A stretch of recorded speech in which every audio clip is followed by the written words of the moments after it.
Do pagans pray? As a pagan, I get this question a lot.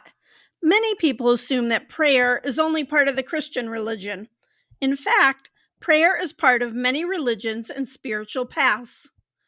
When I say prayer, you may have an image in your mind that fits the word kneeling, folded hands, or have certain rituals that go along with prayer. They may trigger feelings of sadness, joy, or anger. Hi, I'm Amy. Welcome to my channel. Today we are talking about prayer, specifically how it applies to paganism, ways to incorporate prayer, and then we will look at some examples of pagan prayer. I was raised on a mix of indigenous pagan and Catholic beliefs. I did attend Catholic school, and as you may guess, I spent a lot of time sitting in the hall and cleaning bathrooms for punishment. So, my thoughts for you are if you are moving from an Abrahamic faith to a pagan or more nature based faith, don't discard prayer because you associate it with a religion you find stifling. People were praying long before the book of Genesis was written. So, do pagans pray? Yes. Prayer is often part of pagan worship and has been for many thousands of years. Cave paintings, hieroglyphs, and early writings all inform us of the religious life of ancient people. The Egyptian Book of the Dead, which I have a video on, was first written about 2400 BCE. So I have done this poll twice on my X/Twitter page. Obviously, this is a small sample of people, but it does show a range of prayer activities among practicing pagans. Prayers give us deeper spiritual connection, a way to talk to the gods and goddesses we worship and lift up, praises, requests, and concerns. When we pray, we express gratitude, praise, and often sublimation or requests for help in some areas of our life. It is often heartfelt and emotional. Sometimes we try to put prayer in a box. Don't be that person. Paganism is very diverse, so your prayer life may be different from your friends, even your pagan friends. Do what works for you. Prayer is simply communication with a supreme being, the sacred or holy. That may be any number of gods, goddesses, Mother Nature, land wights, the Fae, your ancestors. We are polytheists. There is no right time for prayer. It can happen at certain times of the day, such as grace before meals. It may also be an ongoing thought process throughout your day. Prayer is about communication. Like any healthy relationship, real communication is important. I use the word communication because it is a two-way street, speaking and listening. Take time to be silent and listen. Prayer may be accompanied by outward expressions. You may light a candle, ring a bell, or face a specific cardinal direction before or after prayer. Typically, prayer involves an intention or request, expressions of gratitude, asking for blessings. Prayer takes many forms. Speaking, chanting, singing, and dance may all be forms of prayer. So, how often should you pray? Some religions do have a more rigorous prayer schedule. Muslims stop what they are doing 5 times a day to face Mecca and pray. In addition, some pagan traditions have prayers at certain times, such as change in moon phases or pagan feast days.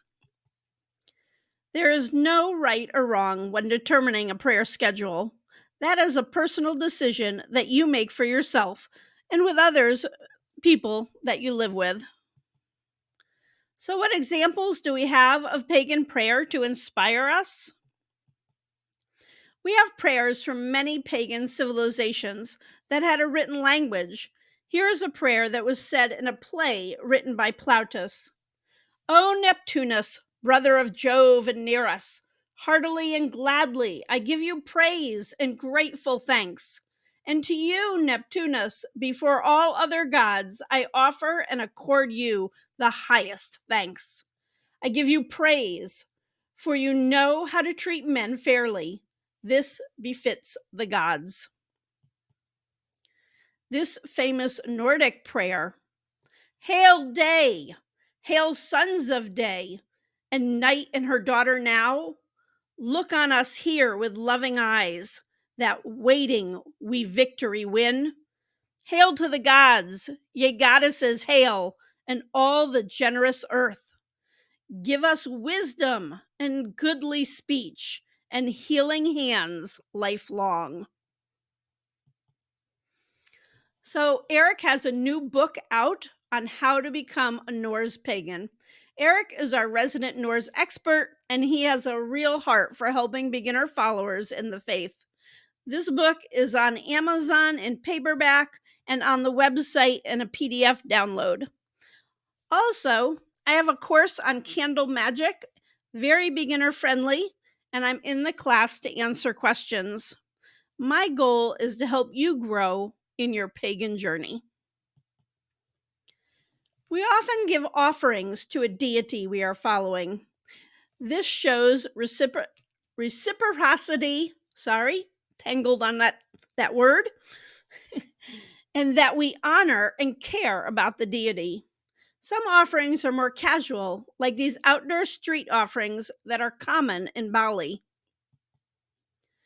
An offering is often specific to the god and reflects on their attributes. Here is my Lammas altar with an offering to Lu. I'm going to do a more in-depth video on offerings, but for now, offerings collaborate with prayer when honoring a deity. So you might be asking yourself, what's the point? Many, but not all of us, believe in an all-knowing higher power. Often we feel that he, she, or they already know what we want and need. Humans do this in all types of relationships. You may feel your partner or best friend already knows what you're thinking. That's not always true. Opening up the lines of communication is always a good thing. Remember, if you don't ask the question or express the need, the answer is always no. I believe the gods and goddesses want us to communicate. Meditation is not prayer, and vice versa. Meditation is intentionally focusing, often on the simple act of breathing. It develops attention and awareness and helps you to achieve a state of clarity and calmness. This is an important skill when walking our spiritual path. The complex part of this is you may receive messages from your spirit guides and even the gods while meditating.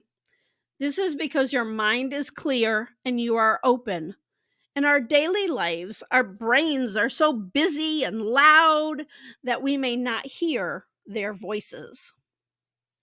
In prayer, we may not be listening as much because we are doing the talking. Praying versus casting a spell. Prayer is communication that often involves a request. The power lies with the gods. We are giving the deity or nature spirit that control.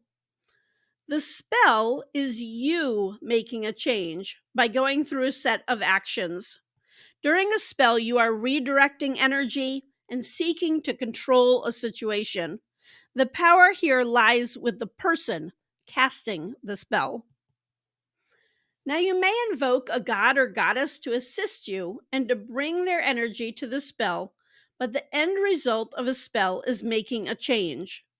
Whether that's to find a job, love, or receive protection, the change is made by the spellcaster's actions. Daily rituals. Your prayer life may lead to daily rituals. I have mine. I'm a big believer in prayer. I pray casually, off and on all day. When I get up, I put on my necklace that has a moose, which is my clan animal, and an amethyst for protection. I typically give thanks to whatever God pops into my head that morning, and ask for blessings on the day. For me, this grounds me and gives me spiritual connections as I start my day. I go to my altar and light a candle, usually the white one in the morning, and may offer a prayer for a person or event that's weighing heavy on my mind. So on days I work from home, I take 1 or 2 nature breaks.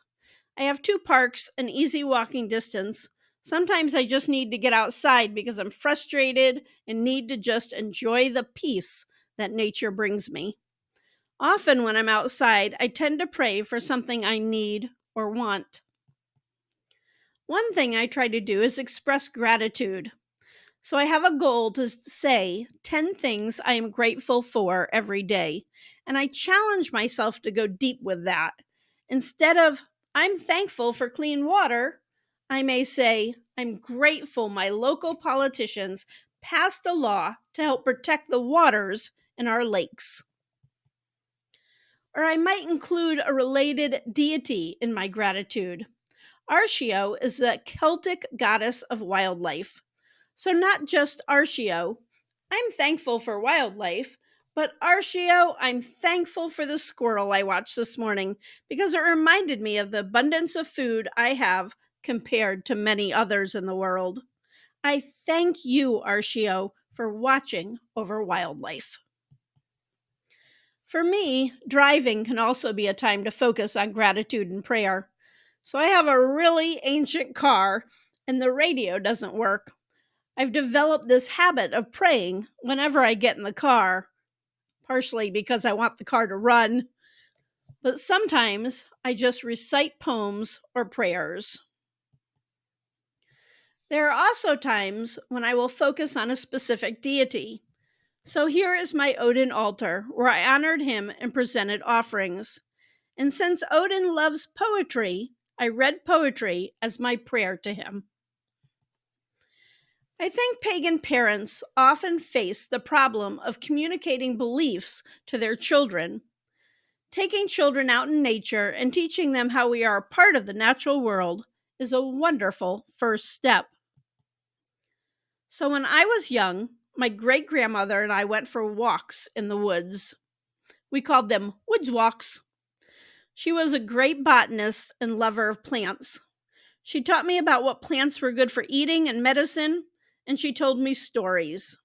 I don't think she ever said to me, I believe this because. She just told stories. But one powerful thing she did was always express gratitude and give thanks for the plants. Spend time telling stories, the myths of your tradition, family stories about your ancestor. These things give children a context for prayer. Many of us may have learned to pray by saying grace at the table. In addition to giving thanks for the meal, you can focus on a god or goddess of agriculture and give thanks to them. So, my final thought for you is pray. Just pray. Whenever it feels right for you and to whatever spirit or deity. My personal thought is that it helps us grow as pagans. Leave me a comment with your thoughts and what videos you would like to see. Check out the links in the description. And as always, have a very witchy day.